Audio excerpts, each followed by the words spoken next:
তোমাদের আমি বলেছিলাম যে 12ই ডিসেম্বর দিদির এনগেজমেন্ট, সেই দিন সকালটা কিভাবে কাটিয়েছিলাম সেটাই তোমাদের সঙ্গে আজকে আমি শেয়ার করছি। আগের দিন রাত্রে দিদি এই পর্দাগুলো নিয়ে এসেছিল যেগুলো আমাদের বারান্দাতে লাগানো হবে, তাই পরদিন সকালে কিন্তু মিস্ত্রি চলে এসেছিল আর মিস্ত্রি কাজ কমপ্লিট করে দেওয়ার পর কিন্তু পর্দাগুলো আমি লাগিয়ে দিচ্ছিলাম। যেহেতু মিস্ত্রি কাজ করেছে সেই কারণে কিন্তু ঘর বারান্দা প্রচন্ড অগোছালো আর নোংরা হয়েছিল, সেই জন্য আমি পরিষ্কার করে নিয়েছিলাম সবকিছু।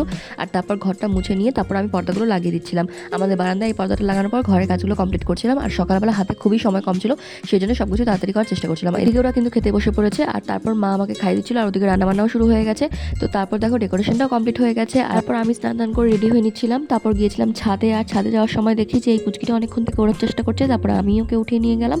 আর ছাদে কিন্তু আমাদের ডেকোরেশন করেছিল, খাওয়া দাওয়া ডেকোরেশনটা অর্ধেকটা কমপ্লিট হয়েছে, আর নিচ থেকেও কিন্তু দেখতে ভীষণ সুন্দর লাগছে। আর এদিকে দেখো কাকু সুন্দরভাবে ফুলের তোড়া বানিয়ে নিয়ে এসেছে, আর এদিকে বৌদি আমাকে বলছিল একটু সাজিয়ে দিতে, সেজন্য আমি সাজিয়ে দিচ্ছিলাম।